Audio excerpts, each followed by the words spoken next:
What's up guys, it's Editing David here, and I actually originally planned on releasing this video right before finals last year, but unfortunately my finals got in the way, which honestly kinda sucked because I feel like this video could have helped quite a lot of you guys, but here it is. I did reformat the script a little bit so that it feels like it is a little bit more suited to be watched at the beginning of a semester and not right before finals. You'll see what I mean. Also, I hope you guys noticed that something feels different, and it's not my hair. I already pointed that out in another video. The quality of my video and my audio should be a little bit better because I got a new camera. So here's the camera I previously used. Let's put that in front of the screen. Oh, focus. Thank you. It's a GoPro Hero 7. Now, while I did enjoy using this camera and I had a lot of good memories with it, obviously the GoPro cameras are not meant to be used for this purpose.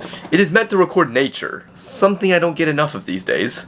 Alright, so let me actually turn this camera on and record a little bit to, one, show you what this camera looks like, as well as a comparison of the video quality between these two cameras. I really hope this camera is at least a little bit better in terms of video quality because I spent quite a bit of money on this. Well, at least my parents did. Thank you, Mom and Dad. I promise I'll pay you back one day. Hi! So this is the camera kit my parents bought me for Christmas this year. And yes, you can see I have my script pulled up on my computer right now because I'm a degenerate who cannot remember anything. So this camera kit is called the Canon EOS N50 Video Creator Kit, and it comes with a Rode microphone, which I really like. Here's my new camera. It is the Canon EOS N50, for those who are wondering. And the reason why I really like this is because it's one of the cheapest models that actually have this right here. As you can see, I can see myself on this screen so that I don't have to keep testing every angle to see what I look like.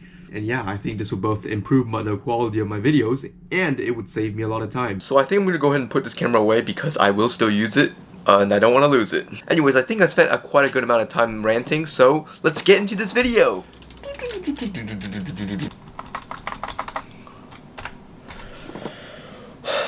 I got so much studying to do. You nerd. Trying to party tonight? Sorry man, I'm busy. What you mean you're busy? We're literally in the same classes. Yeah, and we both have 4 exams next week. Are you not keeping track of your classes again? No. Fuck that. It's Saturday. Come on, it will be fun, and there will be girls there. So, it's not like any of them will ever talk to me. You're such a loser. No wonder why your dog gets more girls than you do. Just stop bullying me and get out of my room, man. Oh, how about I take a picture of you and show the whole school that we're roommates? You'll never get invited to a party again after that. Okay, I'm leaving, jeez. Why do I have 4 exams in a week anyways? It's like my professors are working together to make sure my life remains miserable. This is some bullshit. Well, better get studying. Unfortunately, this phenomenon where all of your exams are jammed in 1 week occurs quite frequently. Ironically, in both high school and college. I honestly wish I knew why. I know you feel the same way, but instead of complaining about it, how about I give you some study habits so that you won't be afraid of these situations in the future, or at least you would be more prepared for them. But remember, these are study habits that would help, not study methods.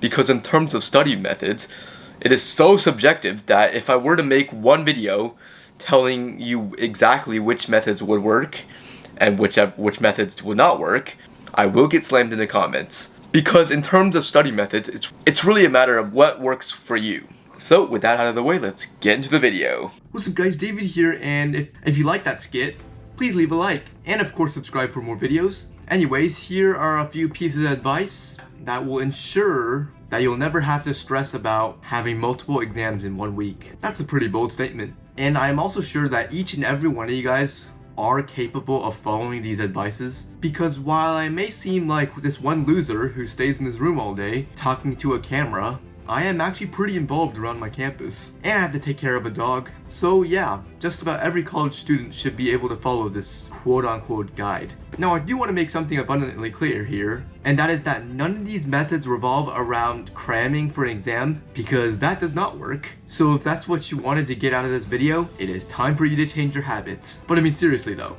cramming is just such a bad and unhealthy habit. It will kill both your physical and mental health. So anyhow, with that out of the way, let's get into the first advice. So the first advice I have is to review what you have previously learned in lecture right when you leave class. This may sound pretty obvious to some of you high schoolers out there, because you really don't have anywhere to go.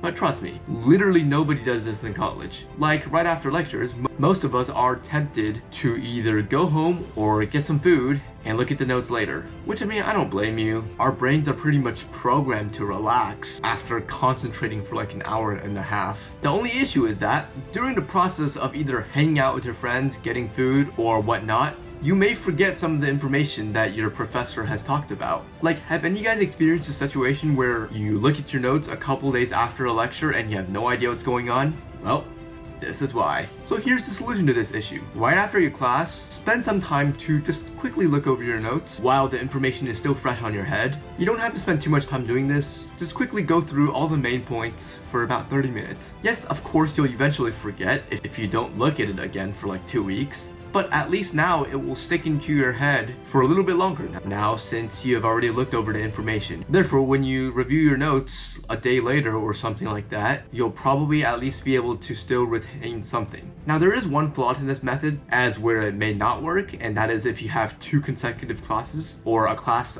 30 minutes after your previous class. But I mean, 30 minutes is still 30 minutes. But I do understand that if you want to chat with your friends before class, especially if you're at a party school where there's a frat party like every other night. Now, if that is somehow the case, just look over the notes from both of these lectures right after your second class. Sure, you may have forgotten something, but it is still better than going home and taking a nap. Now, if you somehow have 3 consecutive classes back to back to back, which you probably shouldn't, because I don't think you should abuse your brain like that. Alright, on a serious note though, if you have 3 consecutive classes, reviewing all that content right after you exit is probably not a very productive idea because at that point your brain is pretty much fried. So skip to the second advice. Now, the second advice is to start studying 2 weeks before the exam. Now, the chances are your professor probably had not covered every single information you're responsible for that exam 2 weeks before the exam, but it is still a good idea to start reviewing it. And here's why.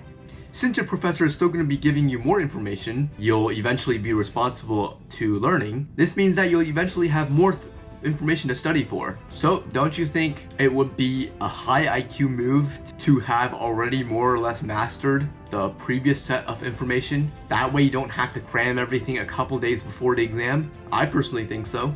Next advice. This one is not specifically related to studying itself, but block out 4 days before your exam to stay away from alcohol. Yep, you heard me. Don't get drunk 4 days before the exam. Now, I personally do not have a problem with people drinking in college, especially when they're stressed out, but at the same time, drinking is not going to magically solve all of your problems. All it's going to do is make people forget about their problems temporarily. Not to mention how drinking could literally ruin your concentration for like a whole day after. You don't want that right before the exam. So make sure you block out 4 days before your exam to focus on studying. The fun can wait until after the exam. If you're really stressed out, go hang out with your friends and go do something fun. I mean, there are tons of activities you can participate in to relieve stress that do not involve alcohol. In fact, I can almost guarantee you that a nice movie night is probably a better stress reliever than a night at the bar. Why do I sound like I'm practicing teetotalism?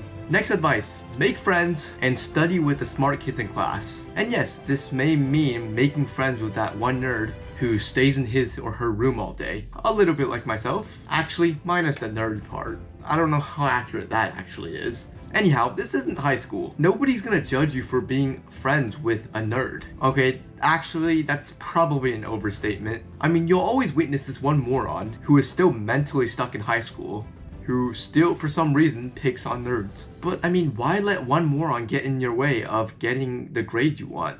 That just doesn't make much sense. So, make friends with nerds and study with them. Learn from them. Let them share their secrets with you. It's basically free tutoring. Trust me, if you're motivated to actually learn, which don't get me wrong, is a pretty big if, this would really help, especially if you're taking a really tough class, or if your professor intentionally decides to rig her exam. So the last advice I can think of off the top of my head is not necessarily a study habit, but it can definitely help if you're stuck in a situation where there's multiple tests in 1 week. And that is to kindly ask your professor if you can take your exam at another time. Now, of course, there are professors who will not allow this unless you have a quote-unquote university excused reason, but a lot of professors are pretty understanding about this and will let you take your exam ahead of time for sure. So if your professor is not too firm about this, which you can usually tell from his or her syllabus, you should be able to try and ask to either take the exam earlier or later. Now in this particular situation, obviously try to ask to take the exam earlier, because of course there's a higher chance of your professor saying yes if you ask to take it earlier rather than later. And if that works for one of your professor and you have 4 exams in 1 week, now you only have 3 exams in 1 week. And hey, 3 in a week is better than 4 in a week, right? Anyways, that's all I have. My question to you is, what study habits are the most effective to you when you have multiple exams in a week? Let me know in the comments below, and I'll see you guys next time.